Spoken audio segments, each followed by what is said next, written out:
Hello everyone, you are welcome in YouTube channel by DMMS Medical Nursing Academy. Hurray, साल 2022 सफलताओं का दौर लगातार जारी है। 26 सितंबर 2022 को नोटसेट 2022 का रिजल्ट जारी हुआ। डीएमएमएस कोचिंग संस्थान में पढ़कर हजारों बच्चों ने नोटसेट 2022 में सफलता हासिल की है और सफलताओं का परचम लहराया है। सफलताएं इस कदर है कि दिसंबर का महीना चल रहा है, सितंबर में रिजल्ट हुआ था और अभी भी इंटरव्यू जारी है। और इंटरव्यूज की इस कड़ी में, सफल स्टूडेंट के इंटरव्यूज की कड़ी में आज बारी है मनीषा मान की, जिसने बढ़ाया है अपने घर वालों का मान और सम्मान। तो क्यों ना हम सब मिलके, हमारी जिम्मेदारी बनती है, क्यों ना हम सब मिलके मनीषा मान का करें सम्मान। So Manisha, the trophy is yours. Hearty congratulation. Thank you sir. Okay, so Manisha introduction दीजिए अपना। Sir, myself Manisha Maan from Jodhpur. I have done BSc Nursing in Mahatma Gandhi University at Sitapura, and I had started nursing coaching at DMS coaching from January 2022, and I qualified NORCET test this year at September. Okay, तो आपने जनवरी last या फरवरी first week में आपने डीएमएमएस join किया? Yes sir. यानी मुझे याद आ रहा है 1 फरवरी 2021 को आपका बैच चालू हुआ था। Yes sir. ओके, फिर आपका बैच चला, आपने ऑफलाइन ज्वाइन किया। Yes sir. तो आपका बैच चला, सेकंड वेव, सेकंड लॉकडाउन आया तब कितना दिन चला आपका बैच? सर अप्रोक्स 2 मंथ हमारा बैच चला, उसके बाद लगभग 3.5 मंथ समथिंग लॉकडाउन रहा, फिर वापस से बैच शुरू हुआ। ओके, तो वहां पर जब आपका लॉकडाउन रहा तो आपने लॉकडाउन में कैसे पढ़ाई की? फिर बाद में आपने 2021 का नोटसेट भी दिया होगा, तो उसमें क्या आपकी रैंक रही, क्या आप क्वालिफाई हो पाए थे? कुछ बताना चाहेंगे बच्चों को कि आपने क्या स्ट्रगल किया जो 2022 में आप सफल हुई? सर जो 2 मंथ से कोर्स हुआ था हमारा, वो हमने पहले थोड़े दिन, शुरू में तो ये होता है कि 10-15 दिन अपना घर जाके थोड़ा नॉर्मल रहो, फिर अपनी पढ़ाई वापस से शुरू करो। एंड वो पढ़ाई जो कोचिंग में ऑलरेडी हो चुकी थी उसको रिवाइज किया, फिर जो रिवाइज किया उसी के क्वेश्चंस निकाले गए हैं, फिर जो बुक्स वगैरह होती हैं उनसे अपनी पढ़ाई करी है, और फिर वापस से कोचिंग स्टार्ट हो गई, तो वापस कोचिंग से जो रेगुलर स्टफ था उसी हिसाब से। ओके, तो आपने फिर सितंबर में जब लॉकडाउन अनलॉक हुआ, यानी सेकंड वेव वाला सेकंड लॉकडाउन, तो आपने वापस सितंबर में ज्वाइन कर लिया। Yes, इसी बीच नवंबर में, शायद लास्ट ईयर नवंबर में नोटसेट था। Yes, sir. 2021 वाला, Yes, sir. वो आप अपीयर हुई? Yes sir. कैसा, क्या आप क्वालिफाई कर पाई? रैंक रही क्या?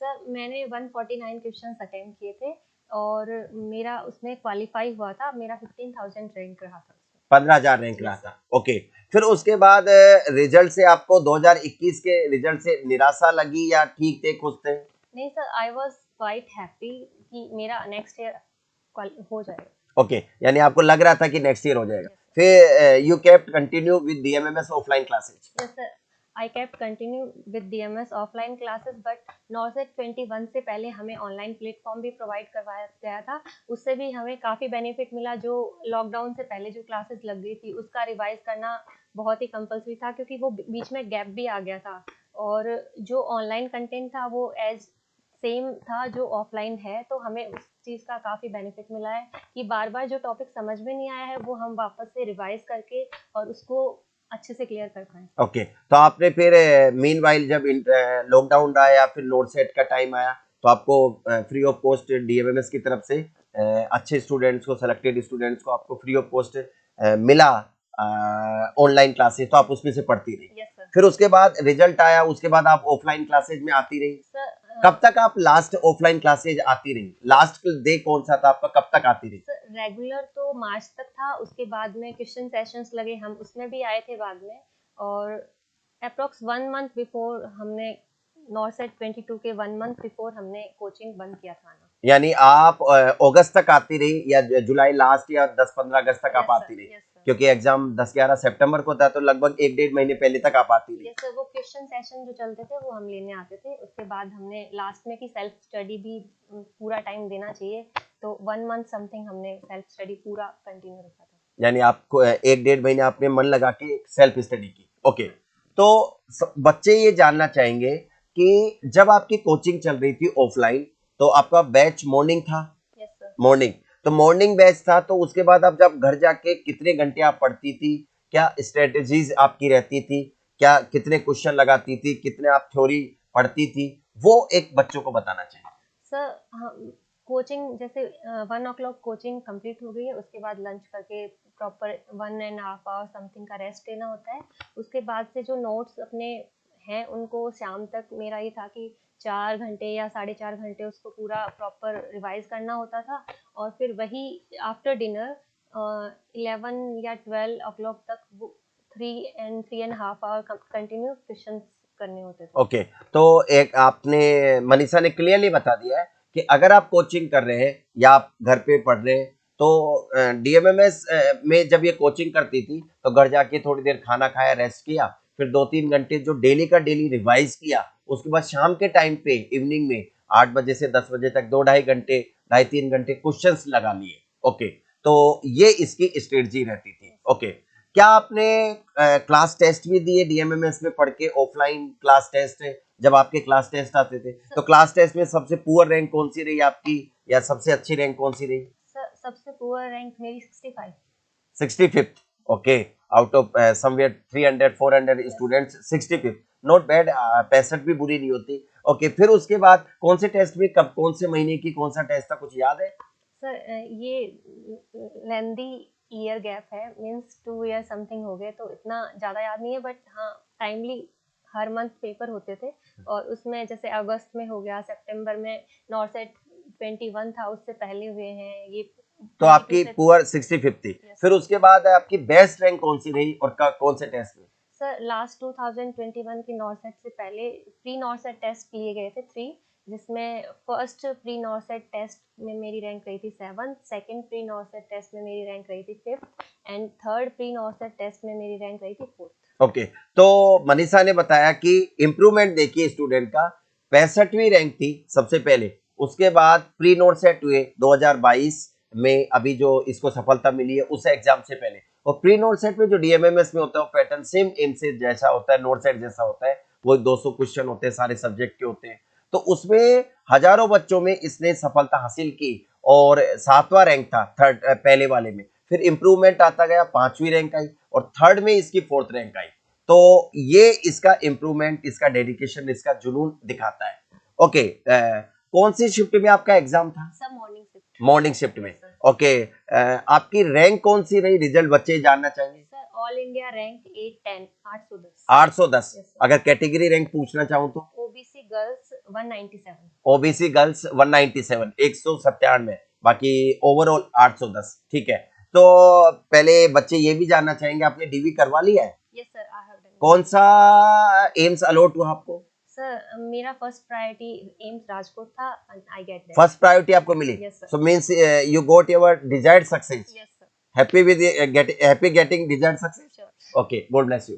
सो मनीषा की मेहनत रंग लाई, साल, 1.5 साल, 2 साल इसने मेहनत की और अपनी सफलता हासिल की और अपना पहला चॉइस एम्स राजकोट इसने चुना। जब आपकी कोचिंग पूरी हो गई, आपने बोला मार्च अप्रैल तक आपका रेगुलर बैच चला 2022 में, अप्रैल के, उसके बाद फिर आपने बस केवल क्वेश्चन सेशन के लिए आती थी, ज्यादा टाइम आप घर पे पढ़ती थी, तो उस समय आप कितने आवर्स दे पाती थी, यानी जब आप घर पे रहती हो कितने आवर्स जरूरी है इन बच्चों के लिए सफलता? सर मैंने मार्च में लाइब्रेरी ज्वाइन कर ली थी, जैसे ही कोचिंग ऐसे था कि 1 या 1.5 आवर समथिंग क्लास होती थी उस टाइम, तो वो बीच में लेने आ जाते थे। फिर मैंने मॉर्निंग जैसे 7 to 1 मैंने लाइब्रेरी का शेड्यूल रख रखा था, एंड फिर 3 to 8 लाइब्रेरी का शेड्यूल था मेरा। तो मॉर्निंग में मुझे रिवाइज करना होता था, इवनिंग में मुझे क्वेश्चंस करने होते थे, एंड नाइट में again I have done many questions. Okay, आपने क्या क्या पढ़ के सफलता हासिल की? इन बच्चों को क्या क्या पढ़ना चाहिए, क्या क्या सफलता हासिल करने के लिए इनको क्या प्रयास करने चाहिए? क्या डीएमएमएस ऑफलाइन, ऑनलाइन, क्या इनको, या आपने क्या किया, ऐसा कुछ बच्चों को गाइड करें। सर मेरे अकॉर्डिंग दोनों ही लेने चाहिए, क्योंकि ऑफलाइन में साथ में स्टूडेंट्स होते हैं, टीचर्स होते हैं, उनका गाइडेंस होता है, मोटिवेशन भी मिलता रहता है। एंड जो ऑफलाइन बैच होते हैं उसमें क्या होता है कि डेली कंसिस्टेंसी बनी रहती है। ऑनलाइन में ये होता है कि रिकॉर्डेड वीडियोस होते हैं, और वहाँ फिर अपना ये हो जाता है कि चलो बाद में कल ले लेंगे, परसों ले लेंगे। बट ऑफलाइन में ये होता है कि कंटिन्यू आज क्लास हो रही तो अपन को आज ही जाना पड़ेगा, अदरवाइज क्या होगा कि वो अपनी मिस हो जाएगी। तो इसके लिए ऑफलाइन इसलिए बेटर है, ऑनलाइन इसलिए कि जो टॉपिक, जैसे कई टॉपिक्स होते हैं हार्ड होते हैं, कई होते हैं इजी होते हैं, तो जो हार्ड टॉपिक्स है अपन उसको रिवाइज कर सकते हैं, एंड जो इजी टॉपिक्स हैं वो अपन को वापस रिवाइज करने की वैसे नीड नहीं होती है, but if you want to clarify your concept then you can go for that. Otherwise जो ऑनलाइन का जो कंटेंट है वो वैसे बेस्ट है। ये एक पॉइंट और भी है, यदि ऑफलाइन में किसी भी रीजन से कोई पर्सनल रीजन या कोई वेडिंग फेस्टिवल कुछ भी होता है, तो अपन वो ऑफलाइन में जो मिस हो गया वो ऑनलाइन में अपन कवर क्लियर कर सकते हैं, ये है। तो मनीषा बा ने क्लियर बोला है, मनीषा ने भी सफलता ऐसी हासिल की है कि डीएमएमएस ऑफलाइन में भी आती रही, ऑनलाइन भी इसके पास था, और दोनों को साथ में कंबाइन करते हुए इसने सफलता हासिल की है। और होप आप भी एक सफल स्टूडेंट की बातों पर अच्छी तरह गौर फरमाएंगे। सो आपकी जिंदगी का सबसे अच्छा दिन किसे मानती है? मैं ऑप्शन दे देता हूँ। पहला, वो दिन जब डीएमएमएस को चुना, डीएमएमएस में एडमिशन लिया, वो दिन जब आपका रिजल्ट आया, या ये दिन जो आज आप इंटरव्यू दे रही है बच्चों के सामने। तो सबसे अच्छा दिन, या फिर हो सकता है और कोई दिन हो आपकी जिंदगी का जो सबसे अच्छा यादगार दिन हो। सर सबसे अच्छा जिस दिन रिजल्ट आया। रिजल्ट आया, यस सर। क्या आप रिजल्ट के प्रति आश्वस्त थी? सर मुझे ये श्योर था कि मुझे मतलब सिलेक्शन मिल जाएगा, बट मुझे ये नहीं था कि इतना अच्छा रैंक मिल जाएगा। ओके, तो ये आपको था कि सिलेक्शन मिल जाएगा, रैंक का पता नहीं। No sir. तो डीएमए में आपने पढ़ा क्या, ये बताइए, ऑनेस्टली बताइए, बच्चों को पढ़ा क्या? सर मैंने बुक्स रेफर नहीं किया है, मैंने बुक्स क्वेश्चंस के लिए जरूर रेफर किया है, बट थ्योरी के लिए नहीं किया है। थ्योरी जो डीएमएस में जो टीचर्स ने ऑनलाइन ऑफलाइन जो कंटेंट है वही मैंने पढ़ा है, वही मैंने रिवाइज किया है, बिकॉज बहुत सारा सिलेबस बहुत बड़ा होता है, उसको आपको कंसाइज करके पढ़ना होता है।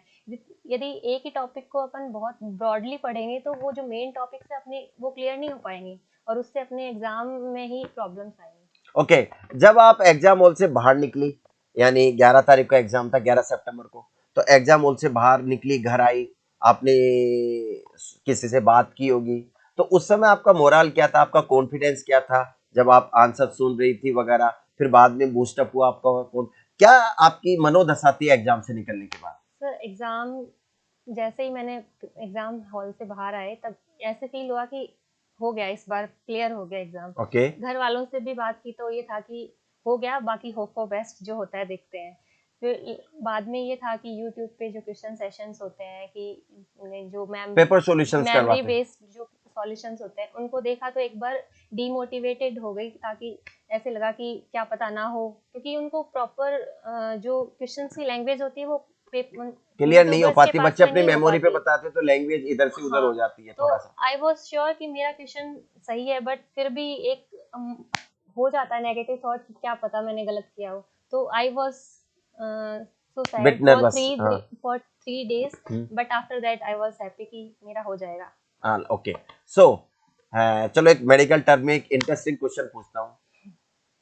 What was the first indicator of your success and when did it come? कि पहला इंडिकेटर कौन सा था सक्सेस का, कि आपको लगने लग गया था that you would become successful very soon, और कब और क्या था वो? सर 2021 का जो नॉर्सेट का रिजल्ट आया, जब मैंने देखा कि आई वॉज शॉर्ट लिस्टेड, तब मुझे ये था कि हाँ मैं कर सकती हूँ। ओके, तो वहीं से आपको लगने लग गया था। That was my first indicator. Okay, pre नॉर्सेट में जब आपकी रैंक आ रही थी तब कुछ, तब ये था कि श्योर होगा तब तो इस बार, श्योर हो ही गया। कि इस बार होगा। वो अर्लीस्ट इंडिकेटर था, ये तो final almost yes sir. Clear हो गया होगा। चलो अच्छी बात है। क्या इन बच्चों को सफलता का सूत्र बताना चाहोगी? They are juniors, of course they would like to listen you as their mentor, so उनको आप क्या सलाह देना चाहोगी कि वो क्या करे जो आपने किया?